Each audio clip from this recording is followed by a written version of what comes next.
Todos estamos convencidos de que México tiene grandes fortalezas. Hay regiones del país que son eficientes, grandes exportadores, que adoptan tecnología de punta y compiten a nivel global.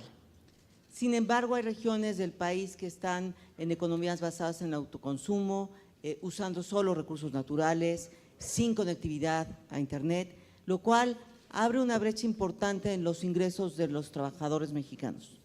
Nuestra pregunta es, desde su punto de vista, ¿cómo podemos aumentar el salario mínimo de tal manera que no se afecte la inflación, pero que podamos cubrir la línea de bienestar de los mexicanos? Muchas gracias, Mónica. Primero, hacer un reconocimiento público a Coparmex. Llevábamos 20 años de una inercia en el proceso de revisión del salario mínimo, una inercia que generaba convicción y comodidad desde el punto de vista del salario como un elemento que anclaba las expectativas de inflación. Y fue en mucho la posición de Coparmex la que movió y generó un debate vivo, un debate dinámico, un debate que implicó cambio de leyes, un debate que implicó toda una lógica de desindexación del salario respecto a la posibilidad de que generáramos un crecimiento importante, minimizando el efecto faro del salario mínimo. A mí me ha tocado participar en esas negociaciones 3 veces. La primera de ellas fue como secretario de Hacienda en la anterior administración. Y ahí empezamos un proceso que ayudó mucho en algunas de las zonas a esta convergencia hacia la línea de bienestar, que fue la eliminación de las zonas. Las primeras se eliminaron, la zona C se eliminó cuando fui secretario de Hacienda y después se eliminó la B para tener un solo salario mínimo y ya no 3 regionales. Y en las segundas 2 negociaciones, las del año pasado y el anterior, fue cuando se dieron los incrementos más importantes en el mínimo, rompiendo un poco esta inercia. Yo creo que ahí tenemos que cuidar la dinámica y la velocidad, no el objetivo, no cabe la menor duda que tenemos que llegar a la línea de bienestar y rebasarla. La verdad es que el trabajo debiera de dignificar por arriba del mínimo. Lo que hay que tener cuidado es que cuál es el límite entre esa velocidad de convergencia y el efecto faro.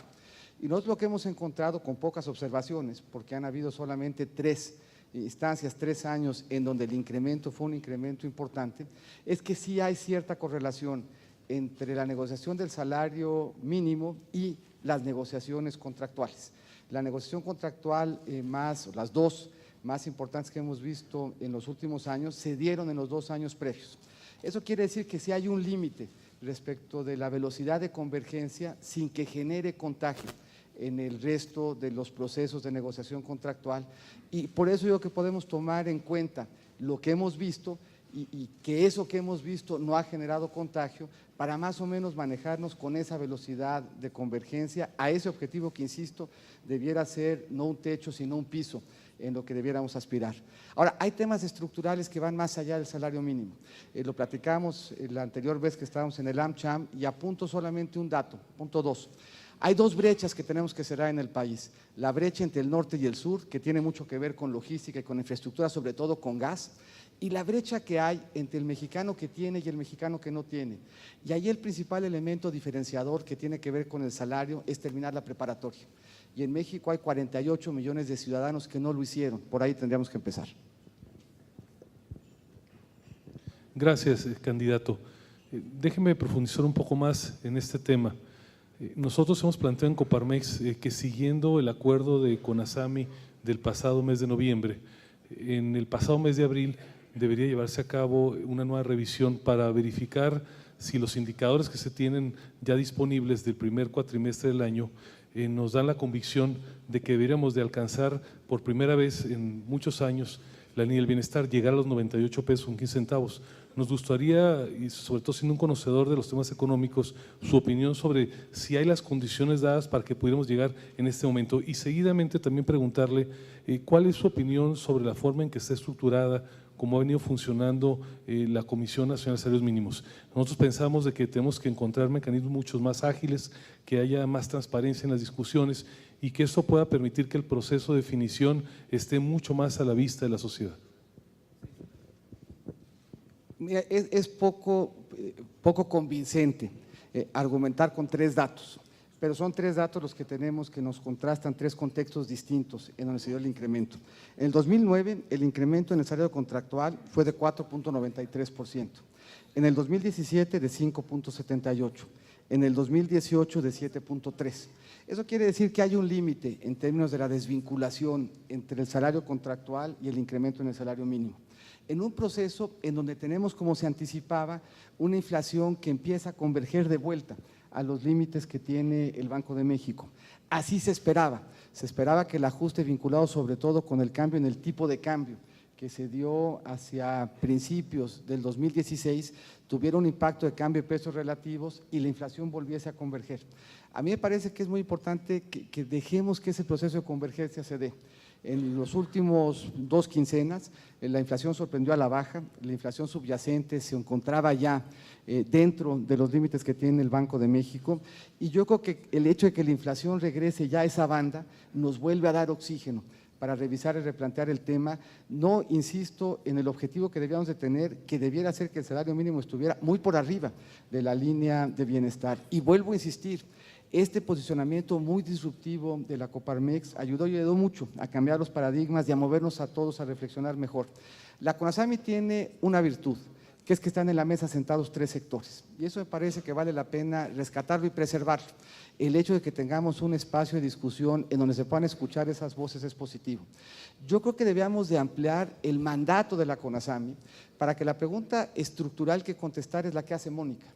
¿Qué más tenemos que hacer para tener una mejor dinámica salarial? Abundo un poco en la respuesta que ofrecía al principio. En México, el que termina la preparatoria gana 41% más que el que no la termina. Eso quiere decir que más allá del debate del mínimo, si nosotros podemos estructurar de manera tripartita incluso una política que nos lleve a que los jóvenes en México terminen la preparatoria y tengan espacio de educación superior, cada joven que termina la preparatoria, por el solo hecho de hacerlo, va a tener un incremento salarial de por vida de 41% en promedio.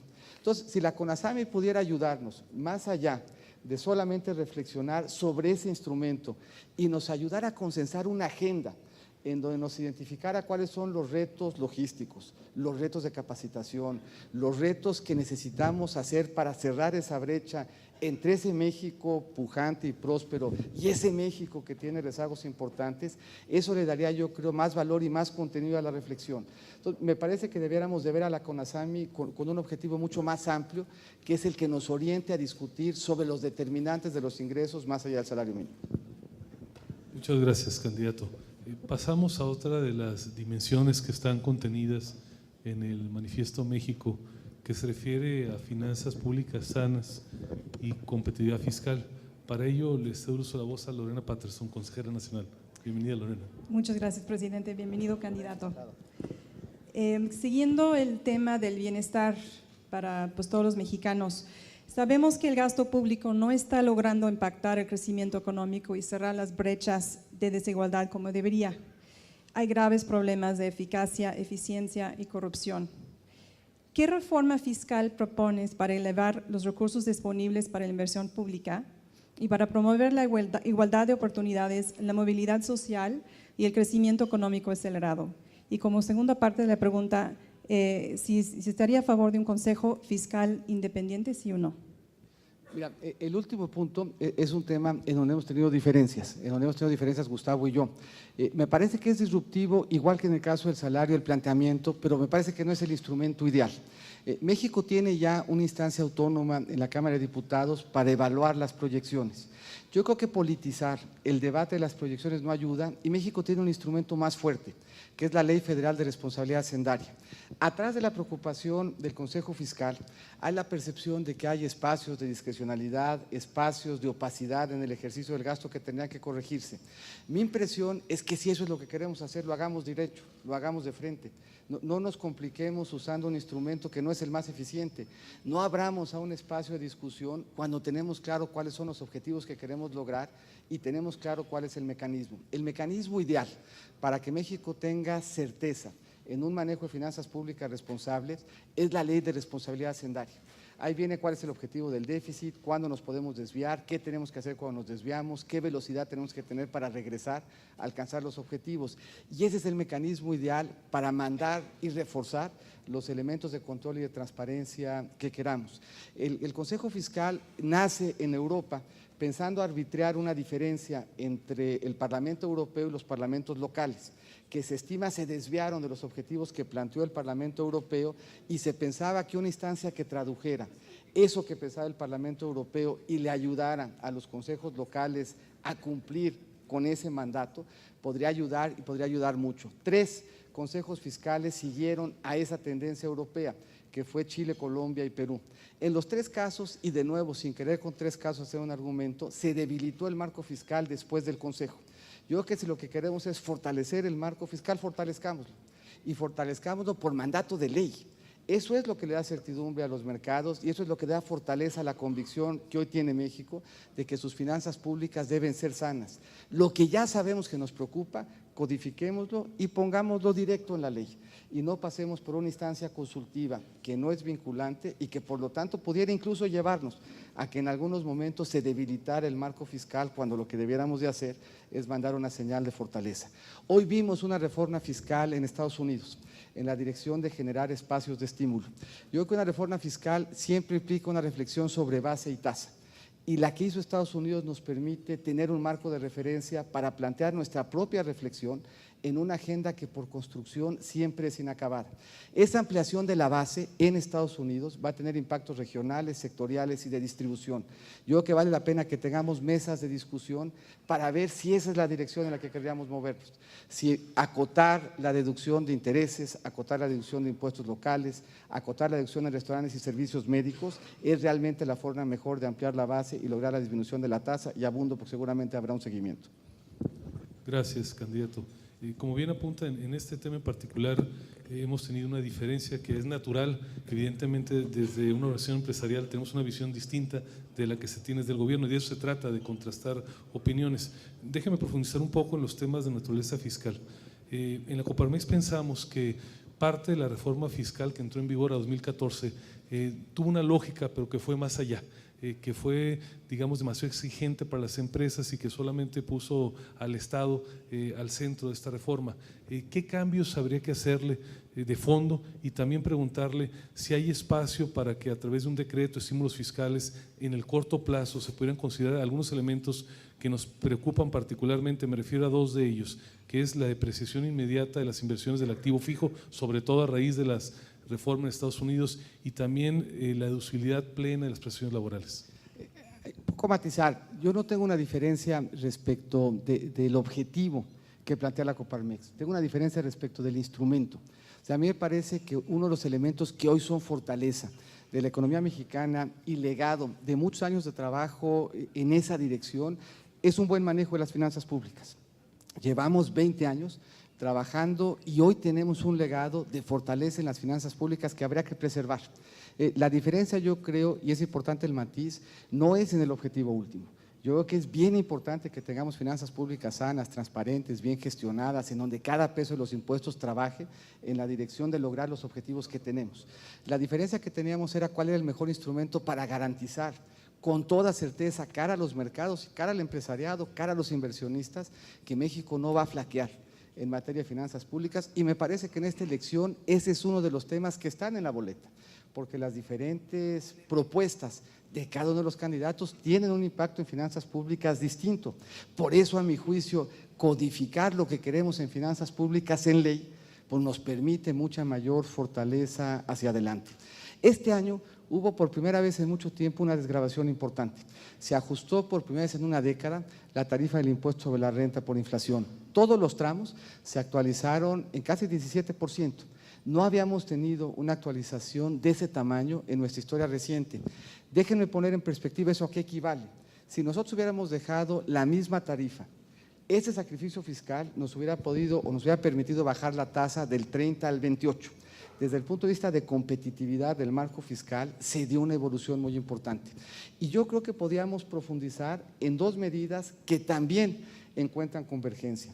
Nosotros, por ejemplo, planteamos por la vía de un decreto y de ley el que nos moviéramos un esquema de flujo para las pequeñas y medianas empresas. Fue un planteamiento que hizo Coparmex y que hoy permite que vivan en el mundo de la depreciación anticipada, no solo de la depreciación anticipada, sino del flujo en donde puedes deducir no la depreciación, sino completa la inversión, para todas las pymes. El techo es de 5 millones. A mi juicio lo que valdría la pena es expandir ese techo para que le diéramos un estímulo sobre todo a las pymes que tienen muchos menos elementos y capacidad de financiarse. Y es un estímulo que sería mucho más agresivo que el que aquí se plantea, porque aquí lo que se plantea con la depreciación anticipada es traer a valor presente la depreciación. Cuando movemos una pyme del esquema de devengado al esquema de flujo, pues lo que estamos haciendo es traer a valor presente no la depreciación, sino permitir la deducción del 100% del flujo comprometido en la inversión. Ya tenemos experiencia de cómo funcionó en este umbral de 5 millones, a mi juicio debíamos ser mucho más ambiciosos y ampliarlo para que abarcara a un número mucho más importante de empresas. Si lo ampliáramos por órdenes de magnitud, podríamos cubrir prácticamente el 100% de esta membresía. Gracias, candidato. Y reconocer esa coincidencia también, era un viejo reclamo de la Coparmex el que se actualizaran las tarifas en materia de personas físicas, así es que reconocer que así como de repente tenemos disensos, también encontramos con mucha frecuencia los consensos. Y por cierto, son los más. Exactamente, lo puedo acreditar. Pasamos a otro tema que es seguridad. Le voy a pedir a Ignacio Manjarrés, quien preside nuestra Comisión Nacional de Seguridad, si pudiera formular una pregunta. Adelante, Nacho. Gracias, presidente. Bienvenido, candidato. Sabemos que uno de los graves problemas que estamos sufriendo los mexicanos es la parte de la inseguridad. Es uno de los grandes reclamos que tenemos, donde vemos que no se ha combatido de la forma correcta este tipo de delitos. Combatir la violencia criminal con la violencia del Estado ha propiciado que se confunda la persecución de los delitos y obviamente pues no se le ha dado resultados. Hoy uno de los reclamos más insistentes de la población es en torno del deterioro de la seguridad pública. Sin embargo, no parece haber una estrategia completa, efectiva, donde se involucren varios aspectos. Uno de ellos, la prevención del delito; otro, la seguridad pública; la procuración de justicia, que es indispensable; los procesos judiciales que no están embonados; lo que tiene que ver con la ejecución de penas y lo que es la reinserción social. No existe una coordinación real entre las diferentes áreas de lo que es el proceso judicial. Por ende, la pregunta en concreto: ¿qué propone para que las fuerzas de seguridad pública logren resultados efectivos en el combate al delito y nos puedan regresar la paz tanto en hogares como en negocios? Gracias. Yo creo que hubo un cambio estructural en la forma como opera la delincuencia organizada en México, que se dio pues hace poco más de 10 años.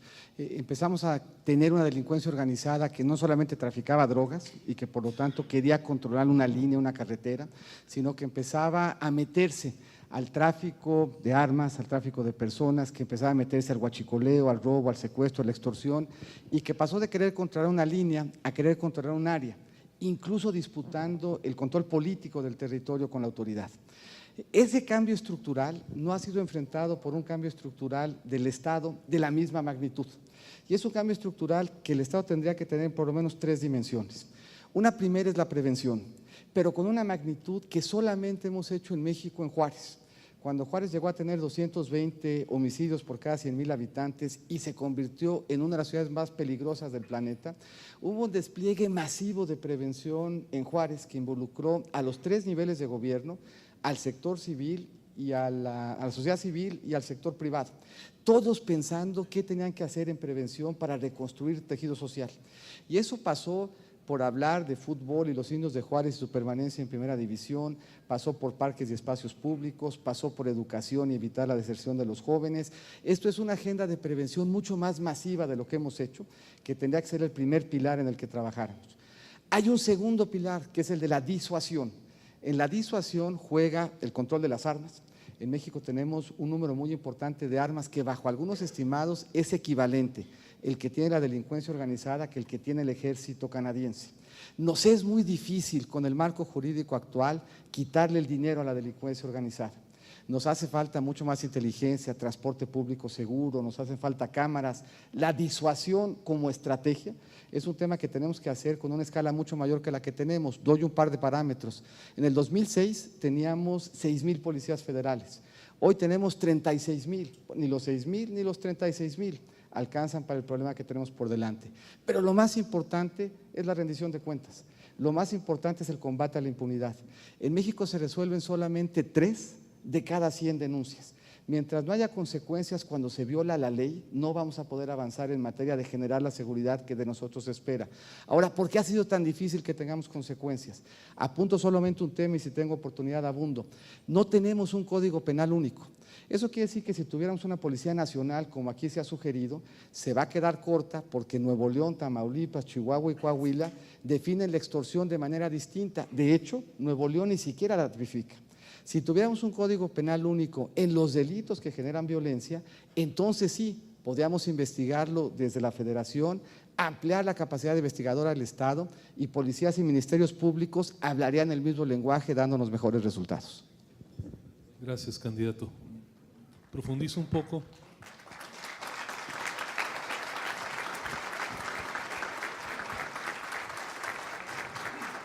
Habría que puntualizar que ese fue porque le pegué exacto, cuando faltaba un segundo, y la verdad es que articular la estrategia de seguridad y que no se me acabara el tiempo, algo de mérito tenía, pero se los agradezco igual. Gracias. Profundizo un poco en estos temas de seguridad en 4 dimensiones. Número 1, hemos planteado en la Coparmex de que la decisión que se adoptó al principio de esta administración de concentrar las tareas de seguridad en la Secretaría de Gobernación, tema que por cierto apoyó la Coparmex, fue un error. Hemos señalado que ante la dimensión de este problema deberíamos de repensar si no requiere ya sea un órgano autónomo del Estado mexicano o una secretaría que enfrente como mandato único prácticamente este tema. Nos gustaría conocer su opinión. También preguntarle, hemos planteado la importancia de que el país tenga una Academia Nacional de Policía. Hoy en día solamente 6 de las academias locales cumplen con los estándares mínimos, no con los óptimos internacionales. Finalmente, usted trabajó muy de cerca con la CONAGO y ahí se ha discutido ampliamente si no es necesaria una reforma en materia de los tipos penales, porque conforme a la reforma del nuevo sistema de justicia penal, muchos delincuentes, vamos a decirlo así, que reiteradamente infringen la ley, están hoy en libertad mientras se siguen los procesos. ¿Qué opinas sobre estos temas? Mira, empiezo un poco de atrás para adelante. Ese último punto que se plantea tiene que ver con el sistema de justicia penal acusatoria y con la definición o la inclusión de los diferentes tipos que tienen como consecuencia prisión preventiva. En particular, el planteamiento es que la posesión de armas, que bajo el nuevo sistema de justicia penal no da lugar a prisión preventiva, se vuelve a incluir para que quien sea encontrado cometiendo un delito con armas de posesión exclusiva enfrente una prisión preventiva, con lo que yo estoy de acuerdo. Pero nos estamos quedando cortos en el enfoque. O sea, si vemos un poco Jalisco, Nayarit, Zacatecas, la tasa de robo en casa habitación, en donde es mayor de los 3 es en Jalisco.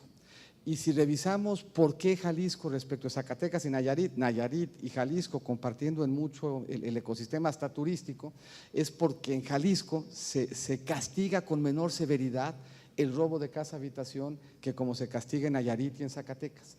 Y así podemos ver en todos los sistemas jurisdiccionales y los delincuentes arbitrando el código penal de cada uno de los estados.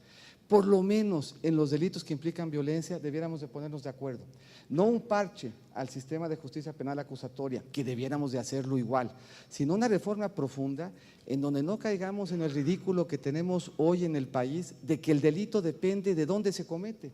Como si matar a alguien en Puebla fuera diferente que matar a alguien en Jalisco o fuera más o menos grave que matar a alguien en Chiapas o en Nuevo León. Si definimos los delitos igual, entonces sí tiene sentido una Academia Nacional de Policía. Porque si hoy hacemos una Academia Nacional de Policía, pero esa Academia Nacional de Policía luego la vamos a mandar a Tlaxcala y Tlaxcala tiene definidos los delitos diferentes que Puebla, pues nos vamos a quedar corto en el alcance que tendría que tener un esfuerzo verdaderamente nacional en materia de seguridad. Si queremos que el esfuerzo sea nacional, y tiene que serlo, pues tenemos que tomar la decisión de fondo de que no podemos seguir funcionando en un México de la época de los bandidos del Río Frío, cuando tenía sentido que cada estado tuviera su código penal. Hoy lo que tiene sentido es que tengamos un código penal único, una Academia Nacional de Policías, una agencia de investigación de los delitos que tiene violencia y que tengamos por lo menos 4 veces más investigadores para que cada vez que se viola la ley tenga consecuencias. Yo creo que fue un error concentrar seguridad pública en gobernación. Yo creo que sin duda habría que separarlo, pero eso por sí mismo no es suficiente. El que hagamos una reorganización burocrática de a quién le pende y de quién compete y quién rinde cuentas sobre eso es importante, hay que hacerlo, claramente ayudaría, pero nos estaríamos quedando muy cortos si pensamos que una reorganización burocrática resuelve. Es una escala diferente de lo que hemos hecho en prevención, en disuasión y en rendición de cuentas, y pasa de atrás para adelante por no solo parchar el sistema de justicia penal acusatoria, sino un código penal único, con agencia nacional, agencia investigadora y más capacidad de investigación federal.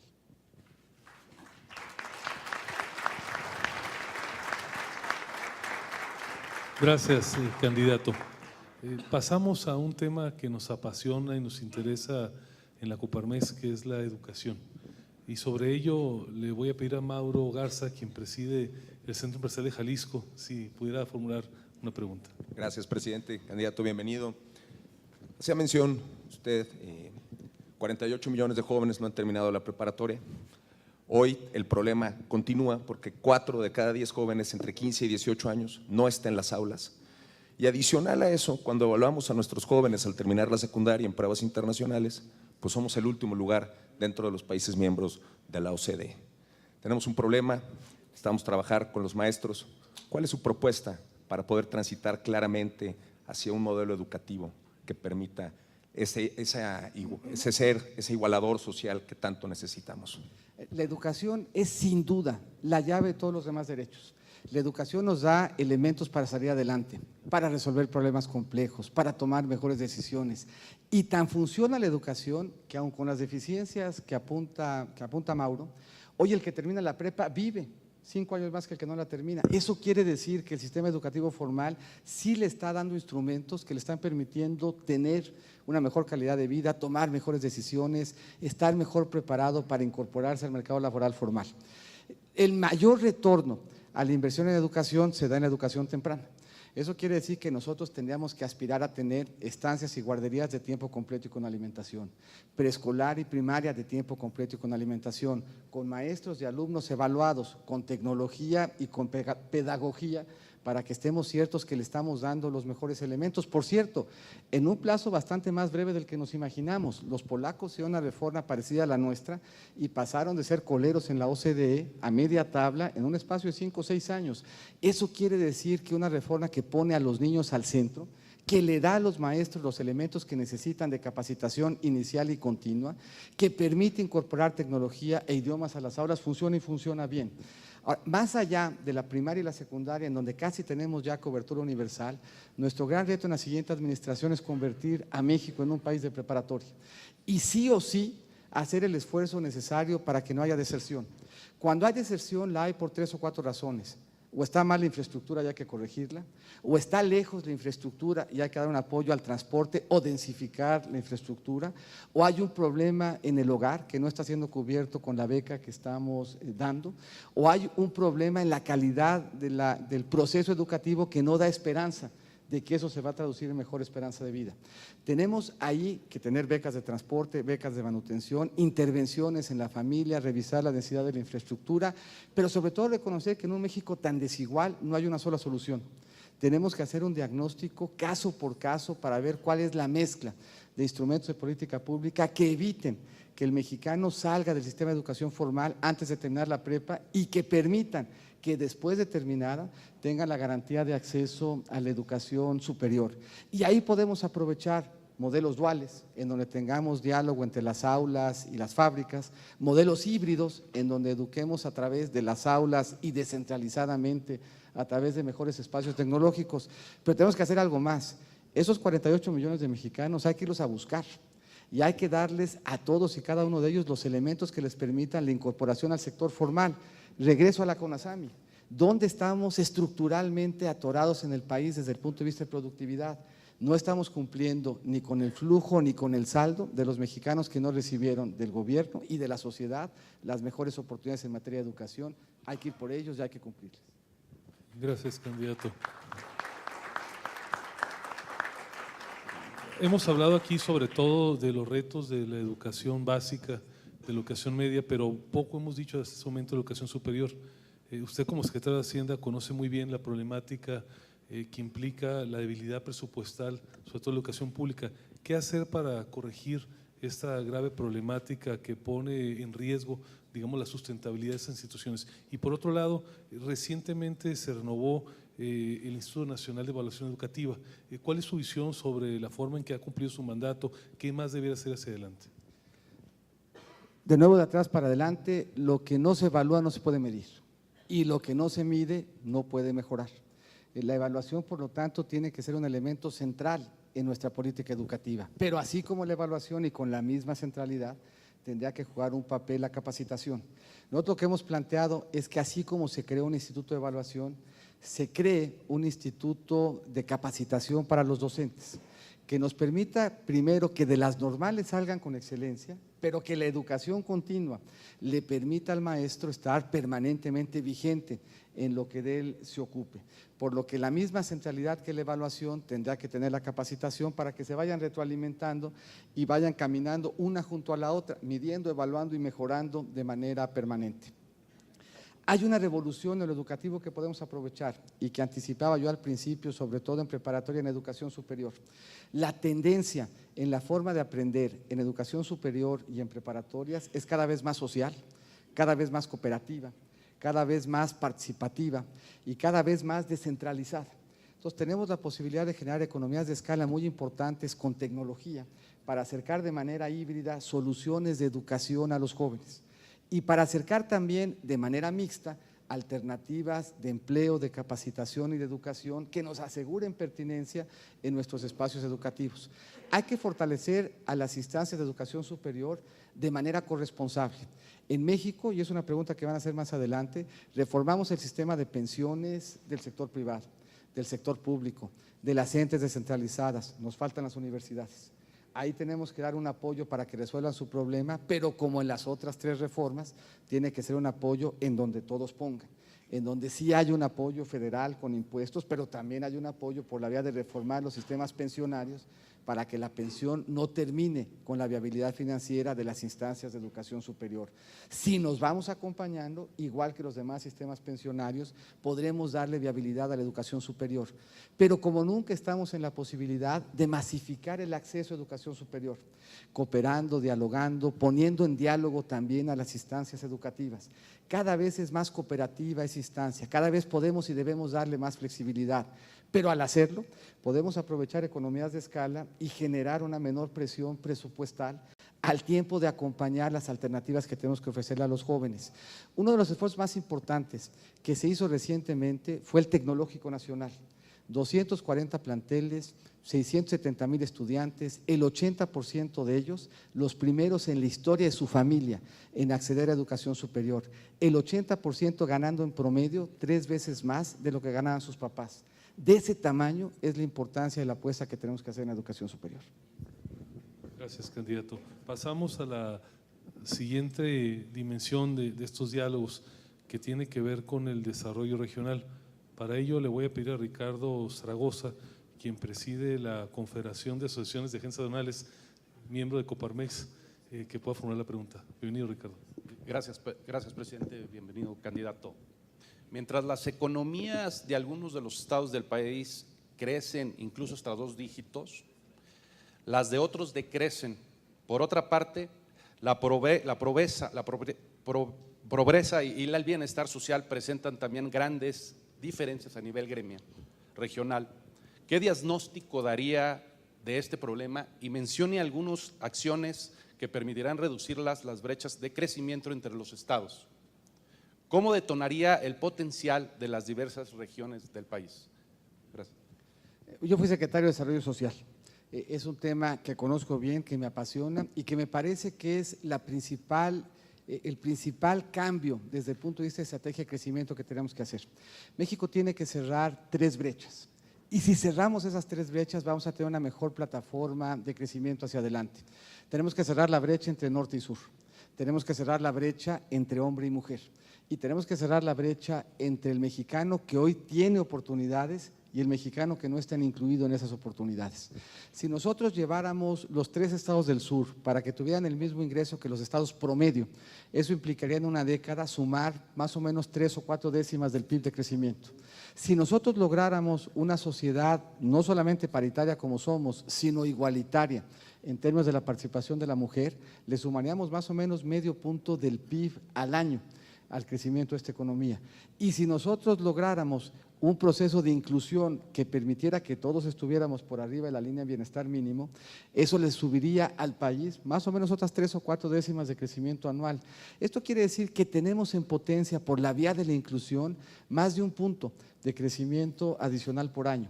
¿Qué tendríamos que hacer para cerrar esas brechas? Nuevo León fue el primer estado en el país que tuvo gas y el primero en industrializarse.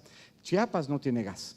Eso quiere decir que Chiapas hoy depende de una educación o de una economía primaria como la que aquí fue descrita, pero no hay ninguna razón para pensar que si le bajamos gas a Chiapas, no podíamos tener en el puerto, en la relación con Centroamérica y en el sur-sureste, un polo de desarrollo como el que en su oportunidad tuvimos en el norte del país. ¿Qué habría que hacer? Pues de Coatzacoalcos a Salina Cruz y de Salina Cruz a Tapachula, pues bajar un ramal de gas que le permita al sur-sureste tener como alternativa adicional de crecimiento procesos industriales como los que hoy se ven en el norte del país. Esto es, tenemos que darle al sur las mismas oportunidades de logística y de matriz energética que tiene el norte. Y no habría ninguna razón para pensar que si lo hacemos no estaríamos dando los mismos resultados. Y en materia de pobreza hay que reconocer que lo único que resuelve estructuralmente el problema de pobreza es un empleo y que lo que tenemos que hacer en consecuencia es todos los esfuerzos necesarios en términos de nuestros programas para que la gente a la que estamos acompañando en su esfuerzo esté en posibilidad de tener un empleo. ¿Eso qué quiere decir? Educación, que los niños entre 3 y 15 años estén en la escuela. ¿Eso qué quiere decir? Alimentación, que nosotros acabemos con la pobreza en la primera infancia y que empecemos con programas nutricionales midiendo peso y talla.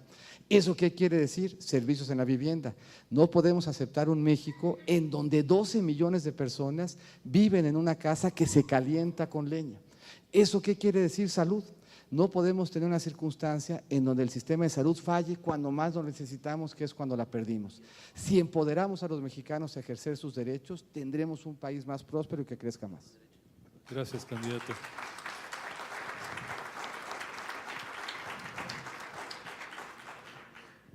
Siguiendo con los temas del desarrollo regional, en esta administración se puso en marcha una iniciativa para conformar varias zonas económicas especiales en el sureste del país.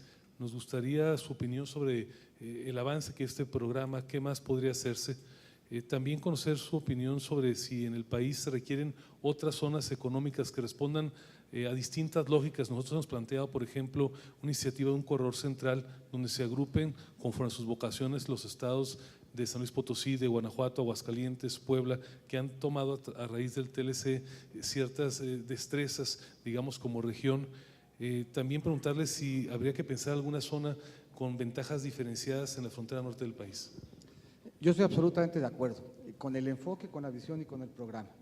Y me parece que lo que tenemos que tratar de hacer es quitarle a la zona económica especial lo especial. ¿Qué es una zona económica especial?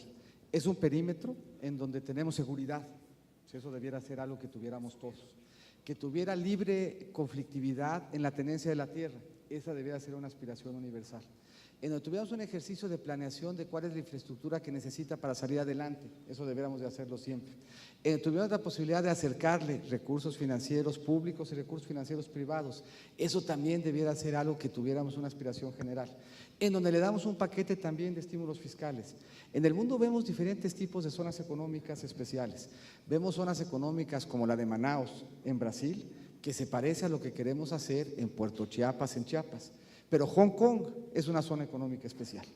Hong Kong es una zona económica especial por cuanto al entorno de hacer negocios y así está catalogado. Eso debiéramos de tomar como ejemplo y como aspiración en el resto del país.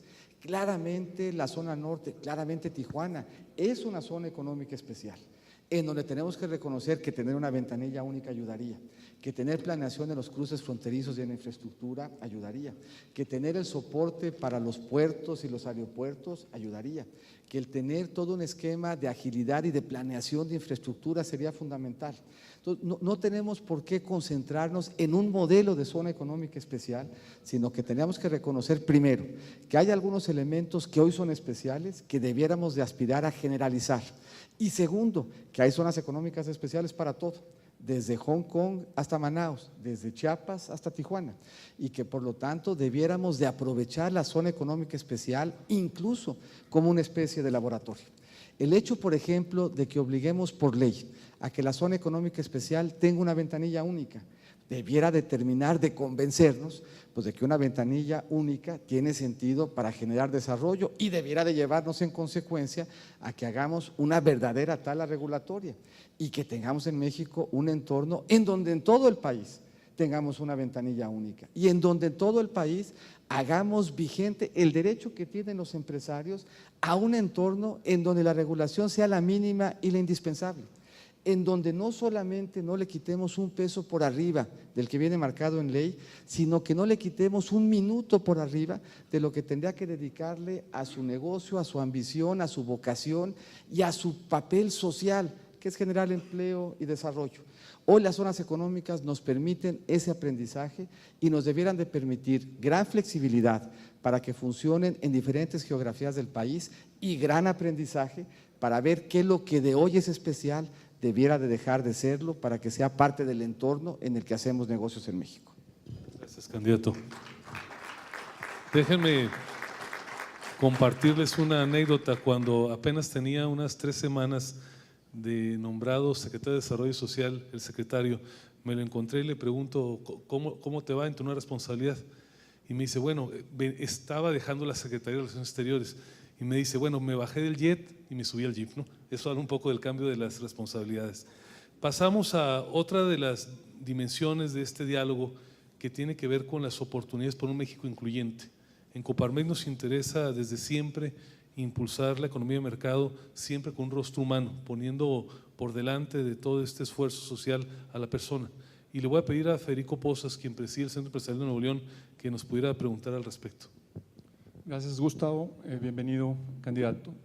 La pregunta es, el contexto primero es, de acuerdo a un estudio del CEPAL, el primer quintil de los ingresos representa solo el 6% del total y el último representa el 45%. Y hemos invertido mucho en gasto social y los resultados han sido marginales y en los últimos 20 años no se ha visto realmente que se elimine la pobreza extrema o la pobreza en general. La pregunta es, ¿qué o cómo puede ser que el gasto sea más eficiente en el gasto social? Y también si usted está de acuerdo en unificar el padrón de beneficiarios o los programas sociales para que el beneficio realmente llegue a quienes más lo necesitan. Déjame ir un poco más lejos en el planteamiento del padrón único, porque estoy absolutamente convencido de que tenemos que tenerlo, pero México tiene un problema mucho más fundamental que ese. México no tiene resuelto su problema de identidad. Somos probablemente el único país del G20 que no ha resuelto su país de identidad. Y eso tiene como consecuencia, desde el punto de vista de trámites y burocracia, y desde el punto de vista de política social, 2 problemas graves y complicados, y los 2 tendríamos que resolverlo. Todos ustedes, todos los que nos están aquí acompañados, están sobreidentificados. Son uno para el pasaporte, son otro para el Instituto Mexicano del Seguro Social, son un tercero para el SAT, son un cuarto para su escuela. Cada uno de ustedes tiene en su haber probablemente 4, 5 o 6 números que los identifiquen, cuando la verdad es que debiera de bastar en el México de hoy lisa y llanamente su huella, como cuando toca uno la puerta de su casa y le preguntan a uno quién es y dice uno soy yo. Pues eso es lo que debiéramos de buscar frente al gobierno. Si el gobierno tiene nuestros datos biométricos, tiene nuestras huellas y nos los ha pedido 6 veces, pues debiera de bastar para cualquier trámite que llegáramos a donde fuera, habiendo entregado una sola vez nuestros biométricos y dijéramos, quiero mi pasaporte, pues ¿quién eres? Soy yo y me identifico con mi huella. Quiero darme de alta frente al SAT, ¿quién eres? Soy yo y me identifico con mi huella. Tecnológicamente hablando, en el transcurso del siguiente año, podríamos dar un brinco de ser un país que no tiene identidad a ser un país en donde cargamos la identidad con nuestros biométricos. Debemos de tener en México ya una base de datos de más o menos 100 millones de biométricos, por lo que debiéramos de resolver el problema de identidad y en consecuencia de tener un padrón único, no para evitar duplicidades, un padrón único para asegurar una adecuada atención. Teníamos, cuando fui secretario, tuvimos buenos resultados en buena medida porque nos coordinamos. ¿Qué hicimos, por ejemplo? Tenías el seguro o tenías la pensión para el adulto mayor. Por construcción, el que tiene pensión para adulto mayor no tiene pensión del Seguro Social y por lo tanto no tiene acceso a la salud. Y tienes el Seguro Popular que funciona para quien no tiene acceso al Seguro Social. Pues lo que tenemos que hacer es que todo el que esté en el padrón de adultos mayores tenga Seguro Popular y que resolvamos al mismo tiempo los dos temas. Entonces, resolver la identidad, tener un padrón único, no solamente ayuda a combatir la corrupción, sino que ayuda a que verdaderamente empoderemos a los mexicanos en el ejercicio de sus derechos. Hoy en México, enseñar a la gente a pescar para que pueda, por la vía de un empleo, salir adelante, implica educación, alimentación, salud, vivienda, servicio a la vivienda y seguridad social. Y en México, cuando ejerces esos 6 derechos, casi siempre superas la pobreza. Y en México, cuando no ejerces ninguno de esos 6 derechos, casi siempre estás sumido en pobreza. Por allá hay que empezar y esa tendría que ser nuestra agenda. Gracias, candidato. Siguiendo en el ámbito de las oportunidades de un país incluyente, nos preocupa mucho en la Coparmex el sistema de pensiones. Sabemos que es un desafío como pocos en su trascendencia, en su complejidad que tiene el país, y quisiéramos preguntarles en ese sentido, ¿piensa usted y estaría dispuesto a impulsar una reforma de fondo que incluso pase por una mayor aportación de todos los que son parte de este sistema? Y en materia de salud, que ya lo abordó de alguna manera, preguntarle si crees que pudiéramos avanzar hacia la portabilidad de los servicios de salud. Es decir, hoy en día hay muchas capacidades ociosas, inversiones redundantes, un presupuesto siempre escaso. ¿Qué podemos hacer para que se utilice mejor? Empiezo por la segunda. Nosotros hemos propuesto como un elemento central algo que es absolutamente razonable y lógico desde todo punto de vista, que tengamos plena portabilidad de los servicios de salud y que el mexicano pueda atenderse con la cobertura del Seguro Popular en donde quiera. De los 3 sistemas de salud que tenemos, el IMSS y el ISSSTE tienen prácticamente la misma cobertura. El Seguro Popular tiene una cobertura en enfermedades y en medicinas un poquito menor. Ese es el piso. Ese piso debiera ser plenamente portable. Esto es, el que tiene Seguro Popular debiera de poderse atender donde quisiera y por contra, y de manera natural, pues, quien tiene el IMSS o el ISSSTE debiera también de poderse atender donde quisiera. Y el problema burocrático de resolver las compensaciones debiera ser un problema de gobierno. Nos regresa la identidad. Si yo sé quién eres, pues tú debías de poder atender donde quisieras, resolviendo de saque el problema de portabilidad y dejándole al gobierno el problema administrativo de compensar entre institutos y entre programas, que es un problema relativamente sencillo que resolver. Si nosotros resolvemos tecnológicamente identidad, de golpe resolvemos portabilidad y podemos permitir que cualquiera se atienda donde quiera, que es el primer cambio que tenemos que hacer en salud. El segundo cambio que tenemos que hacer en salud es movernos de lo curativo a lo preventivo. El IMSS empezó a pilotear por impulso de desarrollo social y nos parece que es una muy buena idea, un programa en donde por la vía de ofrecerle descuentos al patrón en las cuotas que tenía que pagar al IMSS, si el patrón aseguraba que sus trabajadores de manera medible tuvieran o incurrieran en algunos cambios de hábito. ¿Cuál era la lógica? El 80% de lo que se gasta en salud en México se gasta en diabetes, en hipertensión, en cáncer de mama y en cáncer de próstata.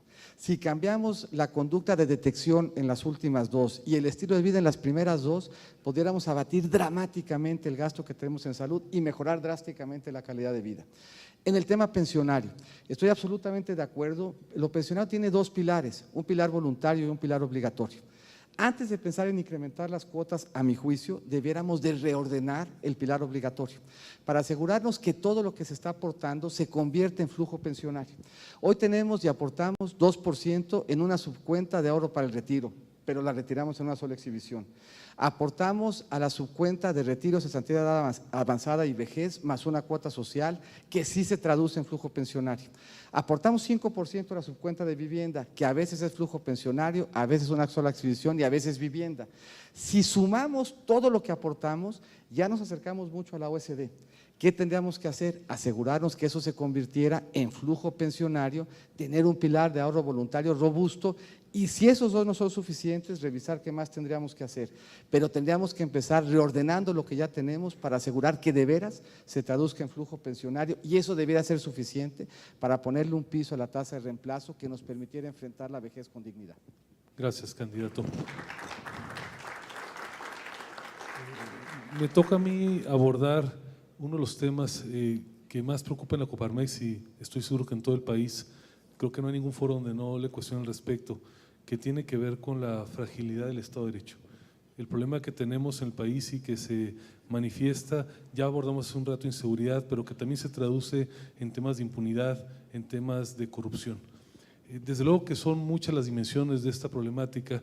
Nosotros hemos identificado que más allá de algunas cuestiones tácticas, el problema más importante que tenemos que resolver es el de la Fiscalía General. Y bien sabe que con un conjunto de organizaciones de tiempo atrás hemos venido planteando la necesidad de que se reforme el artículo 102 de la Constitución para sentar las bases para una Fiscalía General independiente, autónoma, eficaz. Nos preocupan mucho los mecanismos de nombramiento y de remoción del fiscal general. Sé porque este grupo de organizaciones se ha reunido en varias ocasiones con usted, con sus asesores que conocen bien el tema. Nos gustaría escuchar cuál es la visión al respecto. Déjenme hacer primero un planteamiento un poco más amplio. Todo lo que hemos dicho es Estado de Derecho. Estado de Derecho se piensa que es seguridad y corrupción. Pobreza es Estado de Derecho. Pobreza es dar el derecho a la educación y sin embargo consentir que un niño entre 13 y 15 años no esté en la escuela. Pobreza es dar derecho a la vivienda y sin embargo consentir que haya vivienda sin drenaje o en donde estamos quemando leña.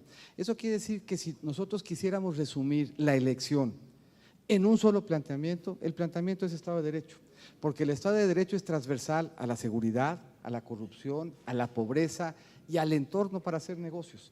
El Estado de Derecho se desdobla y nos implica una agenda en todas esas dimensiones. En la dimensión de corrupción, a mi juicio teníamos que tener una visión más amplia. Se parece un poco el planteamiento al de seguridad y sacarla de gobernación. Sin duda, la autonomía del Ministerio Público es fundamental. Nosotros no podemos tener un combate efectivo a la corrupción si no hay autonomía.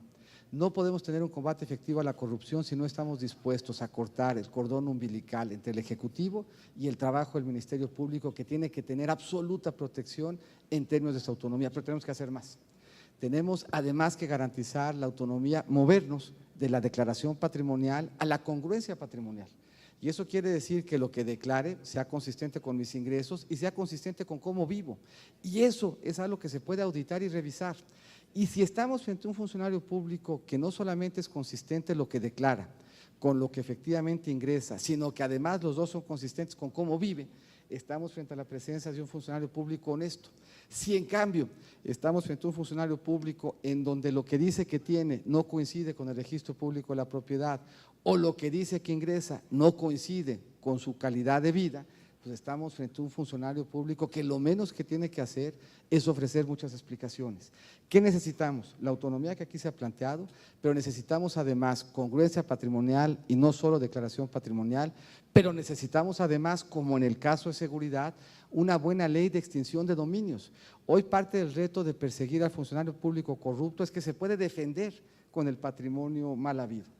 En el resto del mundo, en una investigación de corrupción o de delincuencia organizada, lo primero que pasa es que el recurso cuyo origen no se puede explicar se pierde y ya después vemos el deslinde penal.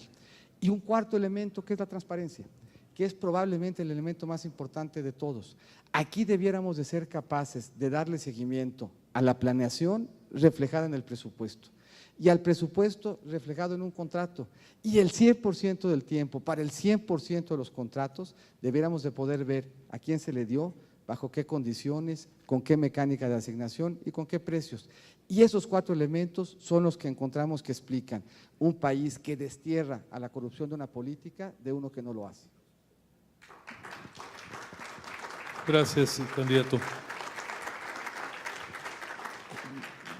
En Coparmex pensamos que la corrupción, si bien es cierto que es un problema antiguo en el país, en todos los órganos de gobierno, porque no lo referimos únicamente al gobierno federal, se ha expandido, se ha vuelto cada vez más lacerante. Digamos que pasó de una enfermedad a una epidemia por momentos. Nos gustaría conocer más su visión sobre esta realidad y también qué pudiéramos hacer para que los tres sistemas que se han definido en los últimos años para atacar esta problemática, me refiero al Sistema Nacional de Fiscalización, al Sistema Nacional de Transparencia y el Sistema Nacional Anticorrupción, nos empiezan a dar mejores dividendos. Un elemento fundamental a mi juicio en el combate a la corrupción, que tiene que ver con algo que platicamos en la reforma fiscal, es la digitalización. México se movió de un mundo en donde la información del sistema tributario pasó del papel con 5 años de rezago a información en tiempo real y de manera digital. Eso quiere decir que hoy el que tiene mejores elementos de información en materia de economía real y de economía criminal y mejores elementos de información en materia útil para el combate a la corrupción es justamente el sistema de administración tributaria, que hoy por primera vez en nuestra historia tiene la capacidad en tiempo real de monitorear flujos por la vía de la facturación digital. Esa es una transformación profunda para lo fiscal, pero también una transformación profunda para lo que tendríamos que hacer en materia de seguridad y en materia de corrupción. Un primer cambio que a mi juicio le daría mucho más potencia a los esfuerzos en materia de corrupción es incluir a Hacienda, al SAT y al INE en el Sistema Nacional de Anticorrupción. Hoy ninguna de las tres instancias están representadas y por lo tanto alguien que podía coadyuvar de manera muy importante en los esfuerzos para combatir la corrupción sistémicamente no forma parte del diálogo y de los trabajos que podríamos hacer para lograr un mucho mejor resultado. Yo creo que aquí vale la pena hacer 2 puntualizaciones. La primera, categórica, firme, sin ninguna ambigüedad, cualquiera, de cualquier caso, en cualquier momento que haya cometido un acto de corrupción, tiene que enfrentar consecuencias y ahí no puede haber absolutamente ninguna ambigüedad. Pero segundo, hay también que reconocer que la mayor parte de los servidores públicos es gente honesta. Si aquí revisáramos quién ha sido servidor público, y valía la pena hacer el ejercicio, pero todavía tengo 1 minuto 20, ¿quién aquí ha sido servidor público? ¿Quién aquí conoce un servidor público del que se siente orgulloso? Un servidor público del que sienta ha sido honesto, del que sienta se levanta todos los días en la mañana sin ningún otro interés que transformar a México. Necesitamos que el debate de corrupción y el sistema, y por eso para nosotros es tan importante, México necesita muchos servidores públicos, México necesita que la gente sepa que se puede realizar como servidor público, que puede dedicarle su vida al país y transformarlo y hacerlo en un entorno honorable y prestigiado. Eso, para lograrlo, implica que seamos absolutamente frontales en el combate a la corrupción, para que no sean los menos los que contaminen el prestigio de los más. Son los más los que nos reclaman a diario, igual que ustedes, que seamos frontales y claros en combatir a la corrupción. Y eso implica estos cambios estructurales, implica, a mi juicio, sumar a Hacienda y al SAT al INE, implica transparencia, implica quitar el dinero, implica autonomía, pero implica también que en el discurso maticemos y que en el discurso reconozcamos que hay buenos y malos servidores públicos, a los malos que los metamos a la cárcel y a los buenos que les reconozcamos dignidad. Gracias, candidato. Nos quedan unos minutos. Quisiera preguntarles a mis compañeros en el panel si quisieran ampliar o profundizar sus preguntas. Lorena, por favor, y Federico de este lado. Adelante, Lorena. Mónica Gracias. también. Muchas gracias. Candidato, me interesa mucho saber cuál sería su propuesta para acelerar el crecimiento económico por medio de una reforma fiscal o otras medidas que tomaría para acelerar la economía. La más importante, a mi juicio, es la inclusión. Yo creo que hoy el principal lastre del crecimiento que tenemos en México es falta de Estado de Derecho e inclusión. Y si logramos corregir ambas, si logramos corregir esas brechas, le damos a México una plataforma de mucho mayor crecimiento. Todo el eje de la transformación discursiva de los últimos 20 años ha sido abrir espacios de oportunidad y de libertad. Yo no tengo ninguna ambigüedad y creo que eso está en juego en la boleta, que México está mejor cuando reconoce y apoya la libertad empresarial, la libertad de participación, cuando alejamos del gobierno la toma de decisiones en términos de qué producir, cómo producir y a qué precio producir. Y vamos dando espacios para que sea esa libertad y ese talento empresarial el que vaya guiando y orientando nuestro crecimiento. Pero para que eso funcione, primero necesitamos seguridad, una seguridad que hoy inhibe crecimiento, que inhibe inversiones, que nos implica pérdida de oportunidades y pérdida de confianza. Y necesitamos inclusión. El principal elemento hacia adelante, que conjugado con un espacio de libertades, nos permitiría crecer entre 1 punto y 1,5 puntos más por año, que es un crecimiento muy importante, es que cerremos estas brechas. El día que vengamos aquí a la Coparmex y que la mitad de los asistentes sean mujeres, ese día México va a estar creciendo medio punto más de que está creciendo hoy. El día que en México no haya una sola familia quemando leña, en México, o el día que en México no haya una sola familia que no tenga acceso a electricidad, el día que en México no haya un solo joven que deje de estudiar la preparatoria, ese día México va a crecer mejor. El principal compromiso de la siguiente administración, la principal reforma de la siguiente administración tiene que ser una reforma social. No podemos seguir viviendo en dos Méxicos. No podemos seguir viviendo en el México que tiene y el México que no tiene. Y no podemos hacerlo por razones políticas, no podemos hacerlo por razones morales, no podemos hacerlo por razones de equidad, pero no podemos hacerlo por razones de crecimiento. Si nosotros incluimos, vamos a crecer. En términos de la ecuación de si crecemos para incluir o incluimos para crecer, hoy México está en las condiciones dadas para que si incluimos, logremos un nivel de crecimiento mucho mayor que el que hemos tenido hasta ahora. Gracias, candidato. Mónica. La pregunta relacionada al talento. En esta comunidad empresarial todos tenemos problemas para encontrar el talento adecuado para nuestra estrategia de negocios, y ser competitivos y ser productivos y eficientes. La reforma educativa o los cambios en los planes de estudio o hacer que los jóvenes estudien la preparatoria tomará muchos años.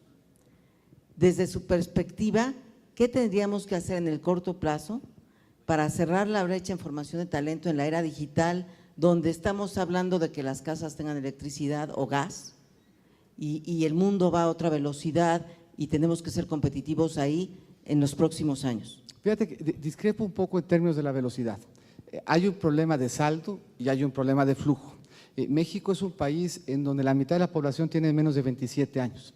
Eso quiere decir que desde el punto de vista de flujo, en términos de ir aportando ese capital humano que el país nos está requiriendo, tenemos la gran ventaja de que la mayor parte de los jóvenes están o podrían estar cerca de ese sistema.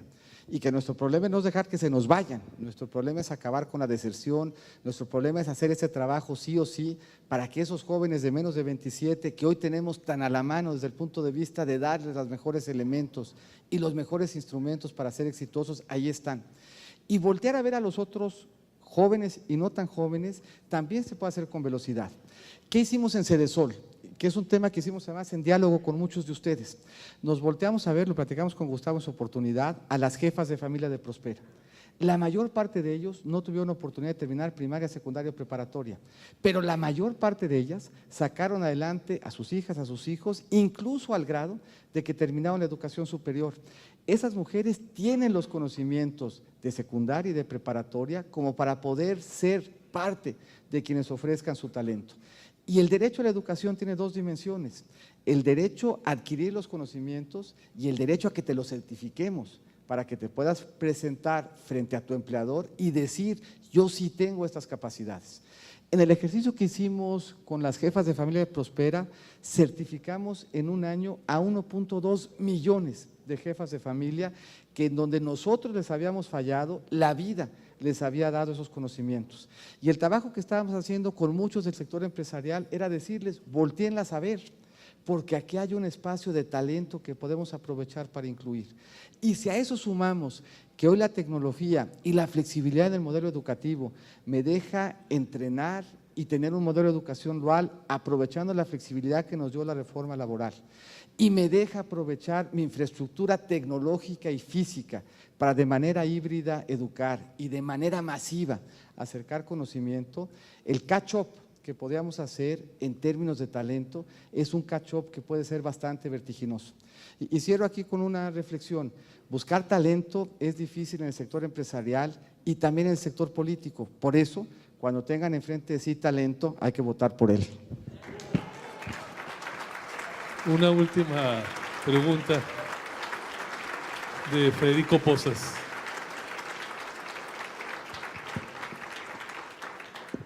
En el mismo tema del México incluyente, la pregunta es, en el caso del Seguro Social, a nuestros trabajadores no les es fácil el acceso, el servicio, la rapidez y la calidad del mismo. Si hay alguna propuesta respecto a esto. Y la otra es, hay lugares, poblaciones de extrema pobreza en diferentes regiones del país donde no pueden ellos accesar a clínicas, ya sea por costo de transporte o por diversas causas, si hay alguna forma de llegar hacia ellos en lugar de que ellos vayan hacia las clínicas. En los dos casos hay propuestas y planteamientos. En el caso del segundo, el IMSS tiene la posibilidad de desdoblarse a partir de un programa que se llama IMSS Prospera, en donde lo que hace es desplegarse con los mejores elementos tecnológicos y humanos a esas comunidades marginales para resolver el saldo de los problemas de salud en varias intervenciones que se pueden parametrizar, que van desde diferentes tipos de cánceres hasta diferentes tipos de intervenciones para corregir diversos problemas como cataratas y algunos otros, que explican más o menos el 80-20 del reto de salud de las comunidades que están marginadas. Un despliegue mucho más vigoroso y fortalecer ese programa permite acercar el servicio de salud a donde está la gente, sin esperar a que la gente se despliegue hacia donde está el mecanismo de salud. Y segundo, nos regresa al tema de medir y evaluar para mejorar. Hoy el IMSS puede evaluar todas y cada una de sus clínicas y por lo tanto el IMSS y los patrones pueden sentarse a revisar qué clínicas están funcionando y cuáles no, en dónde están teniendo buenos resultados y en dónde se están quedando cortos. Y puede, con acceso también a tecnología y a grandes datos, hacer mejoras en su atención y en su servicio. Y esas mejoras en atención y servicio van a veces o exigen a veces grandes transformaciones tecnológicas y a veces exigen pequeños cambios en la forma como se atiende el servicio. Y pongo solamente un ejemplo que a mí me parece dramático por su alcance. En las enfermedades casi todo se mide en meses o en años y no hace diferencia si vas hoy o mañana, con dos excepciones: los accidentes y los problemas de corazón. Cuando uno tiene un problema de corazón, la velocidad con la cual podemos estar frente a un médico es críticamente fundamental. Si nosotros frente a un problema cardíaco podemos estar frente al doctor en minutos, la probabilidad de que nos recuperemos es altísima. Si en una enfermedad cardíaca, en un episodio cardíaco nos toma horas, la probabilidad de que tengamos un desenlace fatal es altísimo. El cambio que hizo en el IMSS, o el cambio que hizo el IMSS, fue un cambio de muy baja tecnología. Hizo una investigación y se dio cuenta que el principal obstáculo entre el paciente que tenía el problema cardíaco y el doctor era el guardia que estaba en la puerta, que a la mitad de tu crisis cardíaca te preguntaba si tenías tu número de seguridad social, si tenías cita con el doctor, quién te estaba acompañando, a qué horas era tu cita, y para cuando librabas el trámite con ese primer filtro, pues tu problema cardíaco se había agudizado. El tener un agente en cada espacio de urgencia que te tomara de la entrada y te llevara al hospital implicó una mejora de casi el 60% en la eficiencia de atención de los problemas cardíacos. Eso se puede hacer si medimos y evaluamos, y si midiendo y evaluamos, teniendo retroalimentación con los patrones para dar un mucho mejor servicio. Y hoy el IMSS ofrece grandes espacios de oportunidad, pero también de excelencia que debíamos de aprovechar. Gracias, candidato. Antes de cederle uso a la voz para el mensaje final, dejar testimonio de nuestro agradecimiento por la gran comunicación que ha existido desde que empezó la campaña y que nos ha permitido mantener este diálogo fluido a través de las preguntas de la semana, desde luego del coordinador de su campaña, Darío Nuño, del vicecoordinador Erubiel Ávila, con Jaime González Abadé, y desde luego agradecer mucho la presencia de su señora esposa. Candidato, su tiempo. Muchísimas gracias. Muchísimas gracias de nuevo a la Coparmex por el espacio. Y muchísimas gracias cara a lo que viene por delante, cara a la elección, pero muchísimas gracias también por el papel que han jugado. no solamente el papel que han jugado en esta elección, sino el papel que han jugado históricamente. Hoy en este manifiesto, en estos 7 puntos, se resume una emoción y una gestión y un compromiso con México. Hoy nos han puesto a hablar a los candidatos de temas que son muy importantes y eso permite que nos contrastemos y que se contrasten ideas y proyectos. Yo quisiera dejarlos con 2. Primero, las campañas tienen consecuencia. Las elecciones se pierden y se ganan en la campaña. Y a esta campaña le quedan 3 momentos que son bien importantes. Un primer momento que va a multiplicar espacios como estos, en donde nos van a escuchar, hablar y proponer, contrastarnos y debatir, en donde vamos a buscar que cada espacio tenga la máxima publicidad, en donde vamos a buscar que tenga el máximo alcance, en donde vamos a pretender que en mesas como estas y en espacios como estos masivamente se reflexione sobre lo que estamos diciendo y que vayamos en consecuencia normando criterio, comunicando y debatiendo. Pero después nuestra arquitectura electoral tiene 2 momentos adicionales que son igualmente importantes y uno de los cuales es definitivo. El primer momento diferente es al cierre de las campañas, en donde la ley nos obliga a todos a guardar silencio. Nos obliga a guardar silencio a los políticos y permite que en silencio el votante reflexione sobre lo que oyó y que el votante diga en familia: hombre, pues yo pensaba que fulano de tal era muy bueno, pero fui al evento de la Coparmex y la verdad es que lo que dijo este cuate sobre cómo mejorar la atención cardíaca me pareció sensacional y luego entonces voy a votar por él. Y luego tenemos un tercer momento, que es ya frente a la urna, frente a la boleta. Esa es una definición que, si nos ponemos a pensar, es bien interesante. Es de los pocos momentos en donde la ley nos obliga a estar solos. Es de los pocos espacios a donde no me puede acompañar Juana, mi esposa. De los pocos espacios de intimidad que uno tiene es cuando vota frente a la boleta y su conciencia y escoge a quién le encarga el país, su familia y a sus hijos. Por eso ningún país del mundo refleja, reconoce y resuelve sus elecciones con encuestas. Por eso ningún país del mundo, de los 173 que tienen elecciones, descansa en una encuesta para tomar una definición. Por eso, por ley, se dejan de hacer encuestas antes de que termine el proceso electoral, para que sea el mexicano en conciencia, en reflexión, en diálogo, en intimidad, el que resuelve el destino de esta elección. Y los días que quedan son días importantes. Para los candidatos son días cortos. Para el país, en la oportunidad de reflexionar, son días largos. Las elecciones en España duran 15 días y en 15 días da para que se alternen los liderazgos y las posibilidades. Eso quiere decir que en términos de lo que todavía falta, entre lo que nos falta por escuchar, nos falta que ver noticias, diagnósticos y reflexión, a esta campaña todavía le falta mucho que correr. Pero después de correr, las elecciones también tienen consecuencias. Vamos a escoger a una persona y a un perfil. Vamos a escoger un conjunto de propuestas que van a ser programa de gobierno. Y hay programas de gobierno que le van a ayudar al país a ir hacia adelante. Y hay programas de gobierno que no le van a ayudar al país a ir hacia adelante.